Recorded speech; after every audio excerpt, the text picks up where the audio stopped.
que son un par de gónadas, que son los ovarios, tienen unos oviductos, que son las trompas de falopio, el órgano que alberga al ovocito secundario cuando es fecundado, que es el útero y permite todo su desarrollo durante la gestación, y la vagina, que es el órgano copulador femenino. ¿Ok?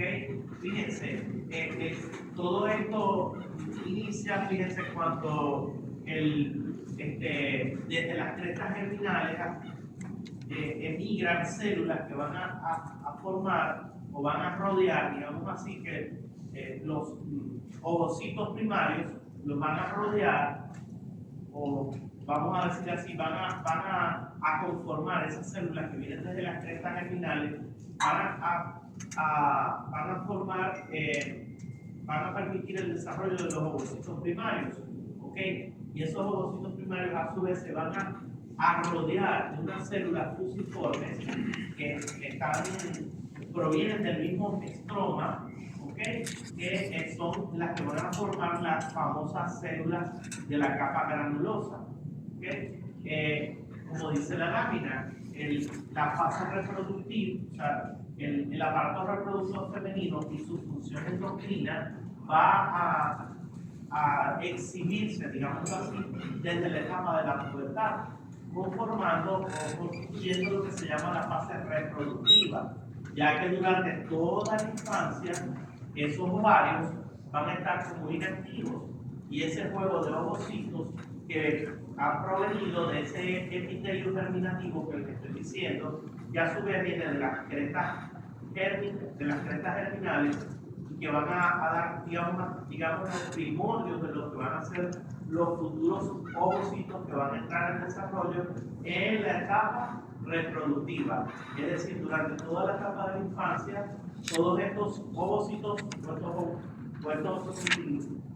estas células van a estar dormidas, y todo obedece a que el eje hipotálamo hipófisis gónada está en una etapa, digamos así, de latencia o de inactivación hasta que llega a la etapa de la pubertad, en donde se inicia el desarrollo de esos óvulos en los ovarios que constituyen ese desarrollo folicular, constituye, digamos, que la primera etapa de ese ciclo sexual femenino, o ese ciclo útero-ovárico, o ese ciclo menstrual, que está representado en primer lugar por el desarrollo folicular.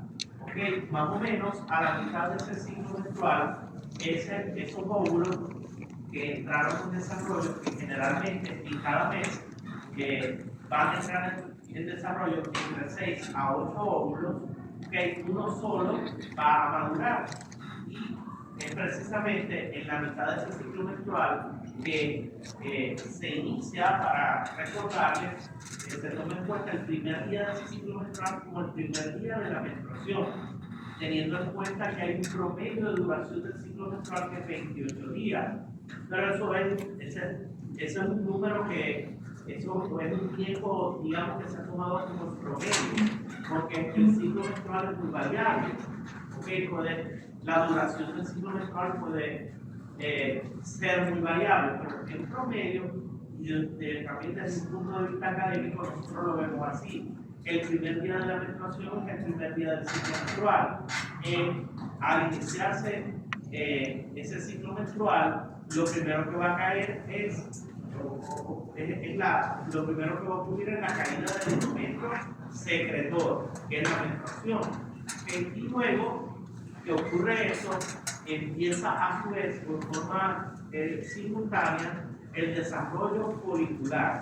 ¿Okay? Y ese desarrollo folicular es el que va a producir las hormonas que van a regenerar ese endometrio que se cayó o se descamó. ¿Okay? Entonces, el desarrollo folicular va de la mano con cambios en la capa interna del útero, en el endometrio. En la mitad de ese ciclo menstrual, de esos ovocitos que entraron en desarrollo, que ya dijimos que estaban más o menos, esos ovocitos estaban dentro de 6 a 12 folículos, uno solo teóricamente va a desarrollarse, va a llegar a madurar. Y una vez que ha madurado, por la formación de una serie de cavidades o de antros entre sus células, como lo vamos a ver ahora, van a aumentar su tamaño y van también a embeberse de líquido, ¿ok? Y su pared también va a sufrir como una especie de vascularización, y el líquido contenido va a haber un momento en que va a romper esa pared delgada que se ha vascularizado en una superficie que se conoce con el nombre de estigma, ¿ok? Y se va a producir esa expulsión de un óvulo hacia la cavidad abdominal. Y luego, gracias a la presencia de las trompas de falopio, que también durante el ciclo, el epitelio que está dentro de las trompas de falopio también va a sufrir modificaciones, y también por la presencia de las fibras que tienen las trompas, van a poder captar ese óvulo que ha sido expulsado del folículo ovárico maduro, que es el folículo de Graf. ¿Okay? Y luego, la función de esas trompas, como su nombre lo decía anteriormente, es de un oviducto, o sea, tratar de captar ese óvulo y de transportarlo, porque el epitelio de las células de las trompas de falopio también tiene células que tienen movimiento, ¿okay? Y que las hormonas que se secretan en el ovario también van a influir sobre ese epitelio que tiene los oviductos en su interior. El óvulo viaja a través de la trompa de falopio, y si es fecundado por un espermatozoide, va a llegar al útero. Entonces, gracias a las modificaciones que se producen en el endometrio, sobre todo por efecto de la progesterona, van a permitir recibir a ese óvulo que ha sido fecundado, lo van a permitir recibirlo. ¿Por qué? Porque el endometrio va a sufrir una reacción en toda su histología, en donde sus células se van a cargar, por ejemplo, de glucógeno, se va a vascularizar, va a sufrir una reacción textual para poder captar a ese óvulo que ha sido fecundado. Y entonces el útero va a tomar su función, digamos su función que tiene que ver con la reproducción y con el mantenimiento de esa gestación. ¿Vale? Acá lo tienen, la anatomía funcional. Fíjense cómo tenemos abajo el órgano copulador, la vagina, que tiene un epitelio que en la etapa infantil es un epitelio plano, perdón, no es un epitelio cúbico, y luego se hace estratificado. ¿Por qué? Por el efecto de los estrógenos. Al principio, todos estos cambios van a obedecer o van a aparecer en la etapa de la pubertad.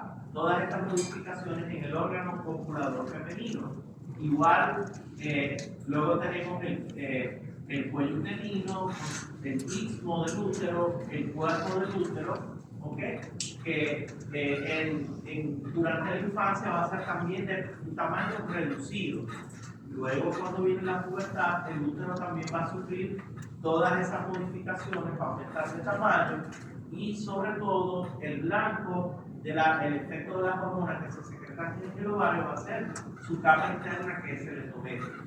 Luego tienen las trompas y las gónadas, que son los ovarios. Vamos a detallar todo lo que ocurre en ellos desde el punto de vista fisiológico.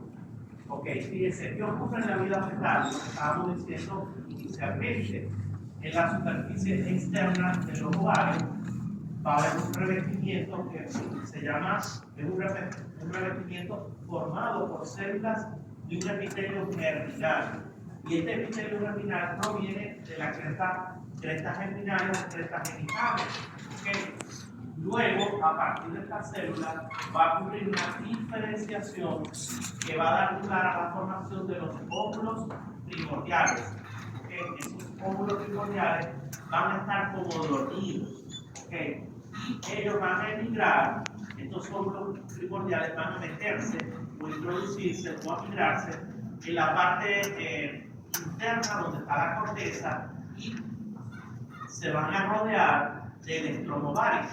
Al rodearse del estroma ovárico, esa introducción en el estroma ovárico va a conformar o va a inducir a la formación de una serie de células que van a rodear esos óvulos primordiales y que van a formar las células, las famosas células de la capa granulosa, que vamos a ver posteriormente que son muy importantes porque ellas también son secretoras de hormonas, igual que otro grupo de células que se llaman células de la teca.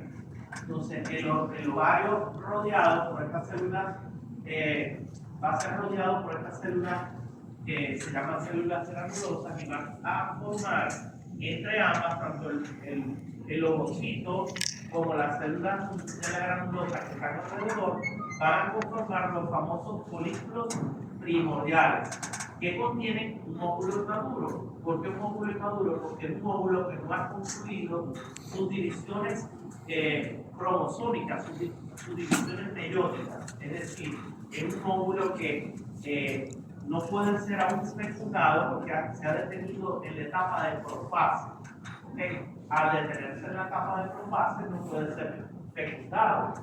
Ambos, es decir, el ovocito con su etapa de profase detenida, rodeado por las células de la granulosa, va a formar el folículo primordial, que contiene precisamente el llamado ovocito primario.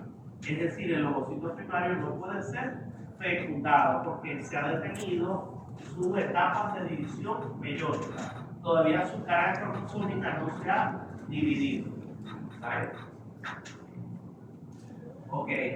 Entonces, fíjense, cuando llegue a la etapa de la pubertad, viene la etapa de la fertilidad, que puede ser variable. Es variable, tiene que ver con la raza, tiene que ver con la etnia, con la raza, con la etnia, tiene que ver con la nutrición, con muchos factores. Esa etapa de vida fértil, ¿no? Pero en promedio, la vida fértil de las mujeres está entre los 11 y los 46 años.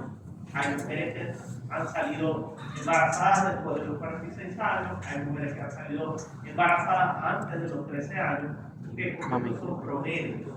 Pero normalmente en la etapa fértil, por lo menos en nuestro medio, el promedio para la menarquia es de los 10 a los 11 años. Y ahí comenzaría la etapa fértil.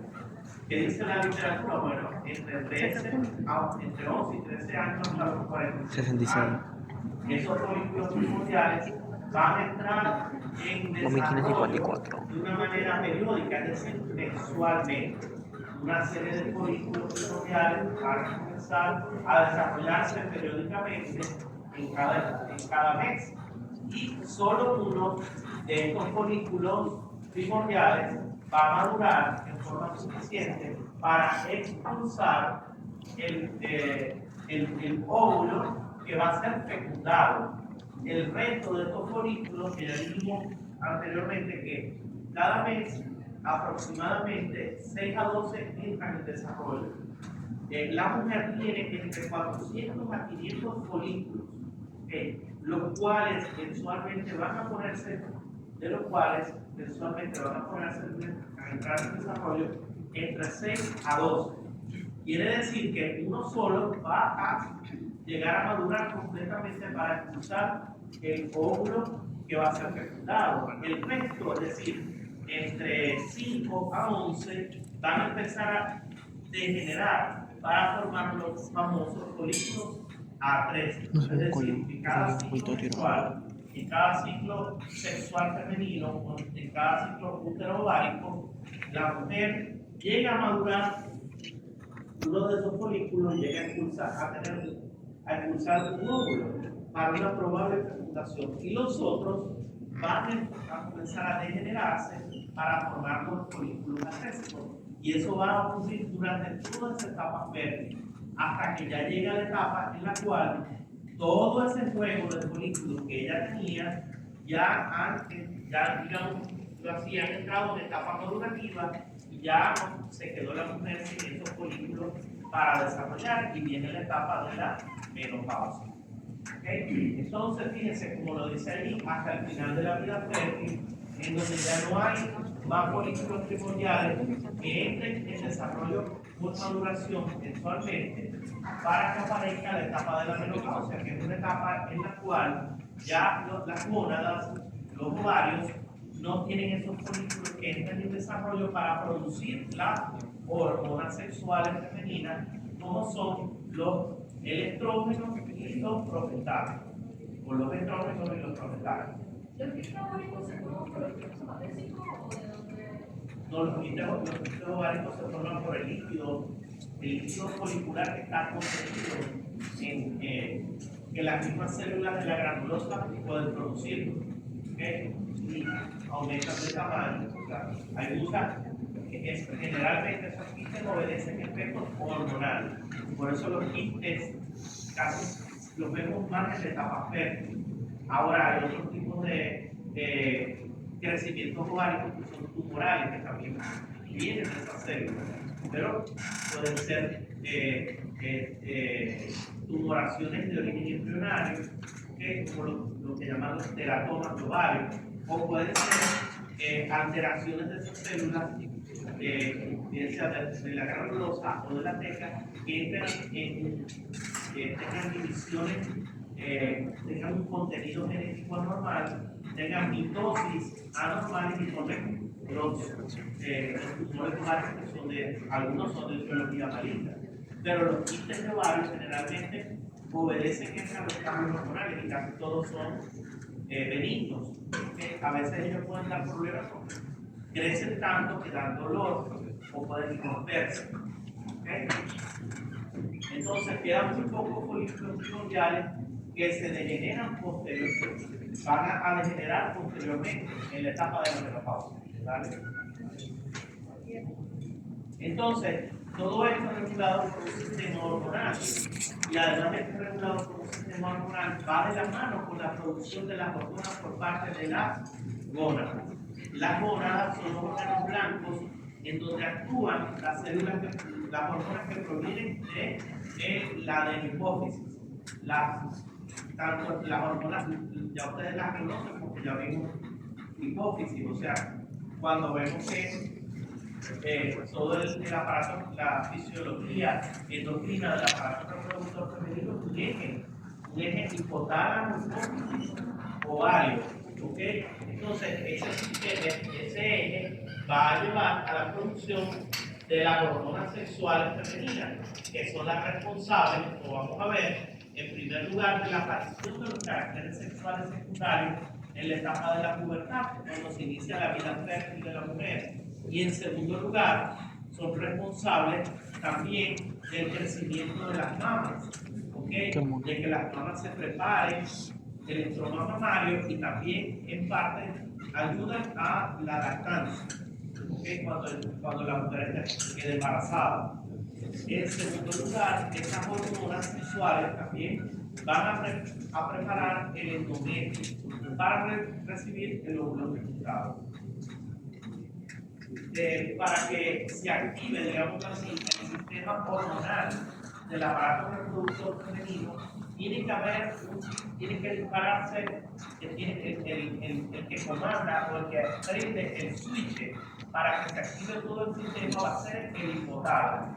El hipotálamo es un switch que prende o que inicia ese eje hipotálamo-hipófisis gonadal. ¿Por qué? Porque es el hipotálamo quien secreta la hormona liberadora de gonadotropina, la famosa NRH. Si no hay NRH, entonces el sistema hipotálamo hipófisis gónadas no va a activarse, por lo tanto los ovarios no van a secretar las hormonas sexuales femeninas. Para que aparezca la pubertad tiene que haber previamente secreción de NRH. La NRH tiene un patrón de secreción parecido a lo que ocurre en el varón. La NRH tiene un patrón de secreción pulsado, es decir, ella está secretándose constantemente, pero va a hacer picos secretorios cada 90 minutos, todo el tiempo, durante todo el día. Ella tiene una secreción pulsable, donde va aumentando cada 90 minutos un poco más su secreción.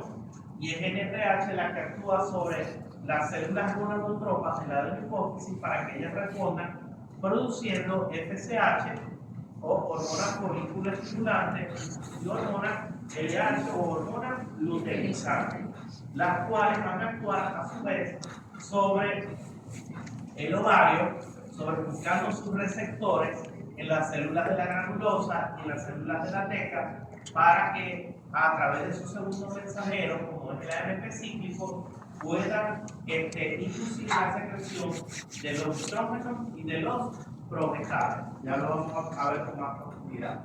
Entonces, la hormona liberadora de gonadotropina o NRH es el switch esta sustancia que debe liberarse para que se active o se inicie la pubertad.